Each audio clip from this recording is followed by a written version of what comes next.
By the way nimeona YouTube ni tough sana.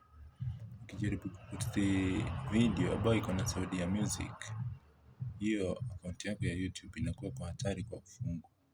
Lazima utie masharti ya YouTube copyright. Kwa sababu YouTube inaweza ikakufungia ikisikiza umeweka content ambayo sio yako. Umetumia sauti ambayo sio yako. Lakini nimeona ile kitu mzuri ni utumie sauti yako wewe mwenyewe. Utumie sauti yako wewe mwenyewe, usitumie music ya mtu mwingine. Ama ukitengeneza video, tengeneza video ambao haina sound ya muziki. Muziki ambao inatoka kwa radio. So ile mzuri ni utafute sauti yako wewe mwenyewe. Kwa sababu nayo YouTube inaweza ikakufungia. Unakuwa na copyright issues. So mimi nilikuwa nimeposti video ingine nikachukua sound ya radio. Nikaanza kupata notification kwa email ya copyright. Lakini cha msingi usijaribu kutumia content ya wenyewe kuposti kwenye video, kuposti kwenye YouTube. Ukitumia video ya wenyewe account yako inafungwa immediately hapo hapo. Lakini sio hapo hapo, kwanza unapata notification. Yaani unafungiwa kama miezi mitatu. Lakini nao YouTube ni mzuri kwa sababu inakupea notification.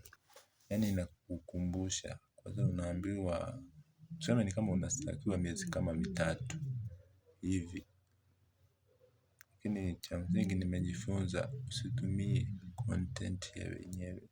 Tumia content yako wewe mwenyewe. Wewe mwenyewe usitumie content ya mtu mwingine.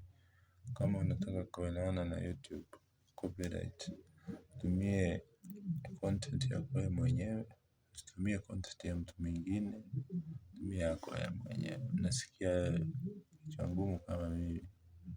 Tumia content yako wewe mwenyewe na utakuwa fiti, hautafungiwa account yako ya YouTube. Lakini before ufungiwe, lazima upewe kama miezi mitatu huwezi post. Huwezi tengeneza content ya na kupost kwenye YouTube. Lakini iko na masharti mingi. So, ujihadhari sana ukitengeneza content. Ujichunge sana kufungiwa yaani YouTube yako. Yaani tuseme kwa media zote, usitumie muziki ya mtu mwingine. Sauti yako wewe mwenyewe na hapo utakuwa safi kwenye YouTube. So, utumie sauti yako wewe mwenyewe ama utengeneze content na isikuwe na music ya mtu mwingine. Inshallah, unasikia wewe.